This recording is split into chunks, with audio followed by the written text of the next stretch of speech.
बिस्मिल्लाहिर्रहमानिर्रहीम नाज़रीन and very warm welcome by single रुकनी बेंच। दूसरी वीडियो में बेंच के साथ आगे तफसीली आपको एनालिसिस करेंगे, लेकिन पहली वीडियो में आपको ब्रेकिंग न्यूज़ ये दे दें कि 63 डे की तशरीह का मामला है, समाअत शुरू हुई। तकरीबन 26 मिनट तखीर से बेंच आया और 4 रुकनी बेंच आया। जस्टिस मुनीब अख्तर इस बेंच का हिस्सा नहीं बने और जस्टिस मुनीब अख्तर के हवाले से बताया गया, चीफ जस्टिस ने आकर अनाउंस किया कि उन्होंने एक ख़त लिखा है रजिस्ट्रार को। अब से कुछ ही लम्हे पहले उन्होंने कहा हमारे जो अदालती मेंबर जो हैं बेंच के रुकन हैं वो हमें नहीं लिखा गया बल्कि रजिस्ट्रार को लिखा गया है और रजिस्ट्रार को ये कहा गया है कि इस खत को केस फाइल का हिस्सा बना दे। लेकिन चीफ जस्टिस ने कहा कि खतूत केस फाइल का हिस्सा नहीं बनते। तो साथ ही साथ उन्होंने ये भी कहा, जो अहम बात है, जस्टिस मुनीब अख्तर ने कहा कि वो जो ऑर्डिनेंस के ज़रिए कमेटी बनी और कमेटी ने जो बेंचेस तश्कील दी है, सारे मामले को वो मजमूई तौर पर ओवरऑल हालात के तनाजुर में देख रहे हैं। इस वजह से ओवरऑल हालात का तकाजा है कि इस वक्त वो बेंच का हिस्सा ना बने। और उन्होंने ये कहा कि मेरे इस खत को, मेरे इस बेंच में ना बैठने के फैसले को फ़िलहाल इसको रिक्यूज़ल ना समझा जाए, यानी कि मैं समाज से माजरत या इनकार नहीं कर रहा, लेकिन मैं फिल वक्त बेंच का हिस्सा नहीं बन सकता। अब नाज़रीन होता ही है कि जब साथ ही ये भी कहा कि इसको केस रिकॉर्ड का हिस्सा बनाया जाए। जो चीफ जस्टिस ऑफ पाकिस्तान ने कहा कि फ़ाइल को रिकॉर्ड का हिस्सा नहीं बनाया जा सकता, अलबत्ता क्योंकि उनका रिक्यूज़ल नहीं है, उन्होंने समाज से इनकार नहीं किया, फिल वक्त बेंच में बेंच का हिस्सा बनने से वो माजरत की है। इसका मतलब ये है कि वो अभी भी बेंच से इनकारी नहीं हुए। तो जब तक वो बेंच से इनकारी नहीं हुए उस वक्त तक उनको बेंच से अलग नहीं किया जा सकता। चीफ जस्टिस ऑफ पाकिस्तान ने कहा किसी भी जज को फोर्स नहीं किया जा सकता और कि वो किसी मुकदमे में बैठे या ना बैठे। ये जजेस का अपना जो है ना वो सवाबदीद होती है कि वो बेंच का हिस्सा बने या ना बने। अगर किसी वजह से वो बेंच से अलग होना चाहते हैं तो वो बता सकते हैं, अपना ऐलान बता सकते हैं कि जी किस वजह से वो बेंच का हिस्सा नहीं बनना चाह रहे। कभी किसी ने माजी में केस सुना होता है, माजी में कोई किसी फरीक का वकील रहा होता है, इस वजह से अमूमन वो जजेस बेंच का हिस्सा बनने से इनकार करते हैं, या किसी ताल्लुक वाले का केस हो तब होता है। लेकिन चीफ जस्टिस ने कहा यहाँ पर ऐसी कोई वजह नहीं थी। उन्होंने ये भी बताया कि पहले वाले बेंच का सरबराही जस्टिस चीफ जस्टिस उमर ता बंदियाल कर रहे थे, जस्टिस रियाजुल हसन उनके साथ थे, मुनीब अख्तर साहब थे और दो जजेस जस्टिस जमाल मंदोखेल और जस्टिस मजहर आलम इकरू ने कहा ये अब भी बेंच का हिस्सा है। मुनीब अख्तर साहब ने फैसला लिखा था, शफाफियत को मद्देनजर रखते हुए उनको बेंच में शामिल किया गया, जबकि बाकी दो मेंबरान रिटायर हो चुके हैं, वो तो वैसे ही बेंच का हिस्सा नहीं बन सकते थे। तो कमेटी ने उन्होंने कहा ये बेंच तश्कील दिया था। अब कमेटी तय करेगी कि कल तक हम जाकर उनको राज़ी करने की कोशिश करते हैं, अगर वो आ गए तो ठीक, वरना कल फिर नए बेंच के साथ अदालत आएगी और उनकी जगह किसी और को शामिल किया जाएगा। अब बड़ी इंपॉर्टेंट और टेक्निकल बात यह है, जस्टिस मुनीब अख्तर ने जब समाज से माजरत ही नहीं की, इनकार ही नहीं किया, उन्होंने ख़ुद को बेंच से अलहदा नहीं किया, रिक्यूज़ नहीं किया, तो फिर नया बेंच कैसे तश्कील दिया जा सकता है? ये बड़ी इंपॉर्टेंट पोजीशन है। एडिशनल अटॉर्नी जनरल की जानिब से कहा गया जी उनको मनाने की कोशिश करें, उनके हर मुमकिन हद तक कोशिश की जाए कि उनको बेंच का हिस्सा बनाया जाए। इसके अलावा सदर सुप्रीम कोर्ट बार जो दरख्वास्त गुजार थे इस केस में, उनकी जानिब से भी कहा गया कि जी वो हमारी विश है और हमारी दुआ है कि वो इस बेंच का हिस्सा बने, लेकिन वो बेंच का हिस्सा अब बनते हैं या नहीं, ये मुनीब अख्तर साहब के ऊपर है।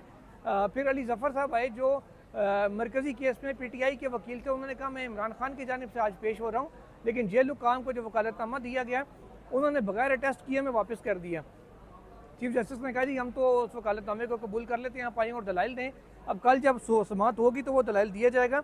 अलबत्ता उन्होंने ये ज़रूर कहा, जस्टिस अली ज़फ़र साहब ने, अली ज़फ़र की जानिब से ये कहा गया कि वो इमरान खान के वकील के होते हुए ये ज़रूर कहना चाह रहे हैं अदालत से कि ये गलत किया गया है, अदालत की जानिब से जो बेंचेस की तश्कील है वो ठीक नहीं है। उन्होंने कहा कि कमेटी में ये ऑर्डिनेंस के मुताबिक भी अगर अमल किया जाए तो कमेटी इस बात पर ही हो सकती है कि 3 रुकनी जजेस कमेटी है, वो तीनों की तीनों पूरे जजेस जब तक कमेटी में ना बैठें तो कमेटी कोई फ़ैसला नहीं कर सकती।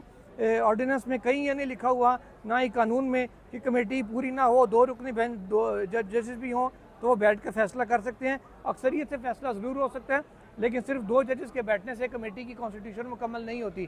चीफ जस्टिस ने कहा अगर इस तरह हो, आपकी बात को मान लिया जाए, फिर तो किसी भी सूरत में जो सबसे बड़ा ये इदारा है मुल्क का, इसका निज़ाम चल ही नहीं सकेगा अगर एक जज बैठने से इनकार कर दे। इस पर अली ज़फ़र ने कहा कि जब एक बहरानी सी किसी कैफियत हो तो ऐसे मौके पे ज़रूरी होता है कि फुल कोर्ट हो। चीफ जस्टिस ऑफ पाकिस्तान ने कहा कि बहरान उस वक्त होगा या बहरानी कैफियत उस वक्त होगी अगर 4 रुकनी बेंच आके 5 रुकनी बेंच के फैसले के ऊपर नज़रसानी शुरू कर दे और समाज शुरू कर दे, तब एक बहरानी कैफियत होगी। हर वक्त फुल कोर्ट का राग लापने वाले चीफ जस्टिस ऑफ पाकिस्तान ने यह भी पूछा बैरिस्टर अली जफर थे कि कानून में फुल कोर्ट का जिक्र किधर है।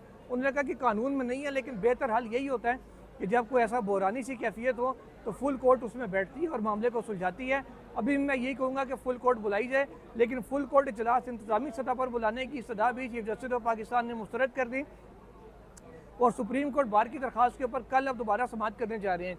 एक आम नुकता नाजरीन इसमें यह नजरसानी हमेशा दायर की जाती है उस फरीक की जानिब से जो मुतासरा हो, जिसको फैसले का उसके ऊपर असर पड़ा हो। सबसे बुनियादी सवाल ये है कि मुस्लिम लीग नून के लोग थे या सियासी जमातों के लोग जो इससे मुतासरा हैं कि जी हम वोट देंगे पार्टी पॉलिसी के खिलाफ, काउंट नहीं होता तो हमारा हक मुतासर होगा, उनकी जानिब से रिव्यू दायर नहीं किया गया।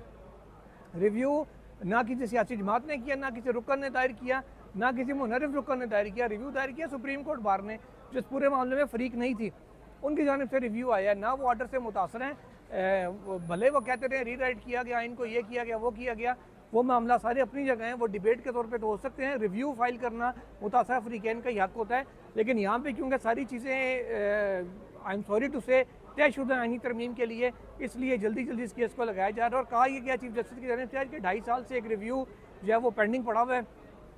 तो रिव्यू तो बहुत सारे कई पे इससे पहले के भी पेंडिंग पड़े हुए हैं, लाखड़ा पावर प्लांट वाला भी है और कई दीगर हैं जो पेंडिंग पड़े हैं, उनका भी अभी तक कुछ नहीं हो सका। लेकिन ये वाला रिव्यू लगाना शायद वक्त की ज़रूरत है, इस वजह से वो ज़्यादा लगाना चाह रहे हैं। अब नाज़रीन मामला यहीं पे ख़त्म नहीं होता।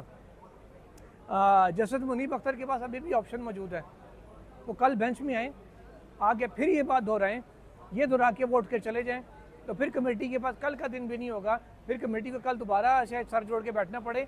और इम्पॉर्टेंट बात यह है कि हर जुमेरात कमेटी बैठती होती है, उसके अलावा कभी कमेटी इजलास बैठने का हमने जब से प्रैक्टिस एंड प्रोसीजर आया है कभी सुना नहीं। 1 साल हो गया काजी साहब को चीफ जस्टिस बने हुए कि कमेटी का इजलास जुमेरात के अलावा हुआ हो। लेकिन अब देखते हैं कि वो इस केस पर्टिकुलर एक मखसूस केस के लिए, मखसूस रिव्यू के लिए, जो मखसूस मकासद के लिए दायर किया गया था, मखसूस मकासद के हसूल के लिए ही उसको सुना भी जा रहा है कि हॉर्स ट्रेडिंग का रास्ता खोला जाए, करप्शन का रास्ता खोला जाए और लोगों को पार्टियों से मुतनफ़र और मुनरफ़ करने का रास्ता खोला जाए। वो खोलने के लिए, पैसा चलाने के लिए जो एक रास्ता खोला जाए ताकि लोग आईनी तरमीम के हक़ में वोट दे सकें, हुकूमत को थोड़ा सा दवाम बख्शा जा सके। इस मकसद के लिए कमेटी का इजलास भी खिलाफ रूटीन बुलाया जा रहा है। कोई कानून में पाबंदी नहीं है कि जुमेरात को ही हो सकता है, उसके अलावा नहीं हो सकता, लेकिन अब तक जो प्रैक्टिस चलती आई है वो यही है कि जुमेरात के जुमेरात इजलास होता था। अब देखते हैं कि ये इस मामले को निपटाने के लिए, जल्द अज जल्द निपटाने के लिए और फैसले को मुअत्तल करने के लिए नंबर 1 के कमेटी का इजलास आज होता है या कल होता है। नंबर 2 ये कि किस जज को लाया जाएगा, कमेटी की जानिब से हिस्सा बनाया जाएगा इस बेंच का। बहुत से ऑप्शंस हैं कमेटी के पास, उनमें से किसी को भी बुलाया जा सकता है, लेकिन रूल्स ये कहते हैं कि ऑथर जज का होना ज़रूरी है जब तक वो रिक्यूज़ ना करे। अच्छा, अब ऑथर जज ने रिक्यूज़ ही नहीं किया तो रूल्स उस पर साइलेंट है। ऑथर जज की मौजूदगी में जब वो रिक्यूज़ भी नहीं कर रहा तो कोई और बेंच सुन ही नहीं सकता, वो भी रूल्स की खिलाफ वर्जी होगी, कानून की खिलाफ वर्जी होगी। और रूल्स भी सुप्रीम कोर्ट के हैं, वो डायरेक्ट आइन के आर्टिकल 191 के नीचे बने हुए हैं, वो उनको आइनी तहफ़्फ़ुज़ हासिल है उन रूल्स को। और तो आइन में ये लिखा हुआ है कि सुप्रीम कोर्ट अपना रूल्स खुद बनाएगी, तो गोया रूल्स को आइनी तहफ़्फ़ुज़ हासिल है। उन आइनी तहफ़्फ़ुज़ के हासिल करदा रूल्स को एक ऑर्डिनेंस के ज़रिए ऑर्डिनेंस कमेटी किस अंदाज में सस्पेंड करेगी और मतलब सस्पेंड क्या करेगी, उनका बाईपास करेगी, उनकी खिलाफ वर्जी कैसे करेगी, ये मामला भी देखने वाला है। जस्टिस जमाल मंदोखेल की जानिब से कहा गया, जस्टिस अली जफ़र साहब को ये पूछा गया कि जब तक ऑर्डिनेंस सस्पेंड नहीं हो जाता क्या सुप्रीम कोर्ट इस पर अमल दरामद के पास कोई जवाज़ है कि इसके ऊपर अमल दरामद ना किया जाए। इस मौके पर उन्होंने कहा कि ऑर्डिनेंस को सस्पेंशन तो की बात तो नहीं कर रहे वो, लेकिन वो ये ज़रूर कह रहे हैं कि इस मामले को देखा जाए, फुल कोर्ट में बैठ के देखा जाए, या कमेटी की तश्कील अगर 3 मेंबर ही हों, यानी कि जस्टिस मंसूर अली शाह जो कमेटी इजलास में नहीं हुए थे, उन्होंने कहा कि अगर वही बैठ जाए इसमें, हम तब भी कह रहे हैं कि कमेटी मुकम्मल हो जाएगी, लेकिन इनकम्प्लीट कमेटी, 2 रुकनी कमेटी फैसले करने की मजाज नहीं है।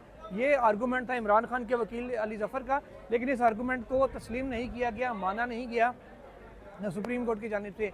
अब कल का दिन इंपॉर्टेंट है, आज से मामला कल पे भी चला गया है, कल देखते हैं कि क्या होता है क्या नहीं होता और किस अंदाज में सुप्रीम कोर्ट मामले को लेकर चलती है। मुनीब अख्तर साहब कल क्या मूव बनाते हैं वो भी देखते हैं। अभी उनका ख़त सामने नहीं आया, तो वो थोड़ी देर में आ जाएगा, फिर उस खत की तफसीलात से भी आपको आगाह करेंगे, क्योंकि चीफ जस्टिस ने सिर्फ और सिर्फ कंक्लूजन पढ़ के सुनाया है, जो उन्होंने मेरा ख्याल है मसालेदार चीज़ें इसमें लिखी होंगी वो तो ज़ाहिर है उन्होंने पढ़ के नहीं सुनानी थी, क्योंकि उन्हीं के ऊपर ही वो जा रही थी।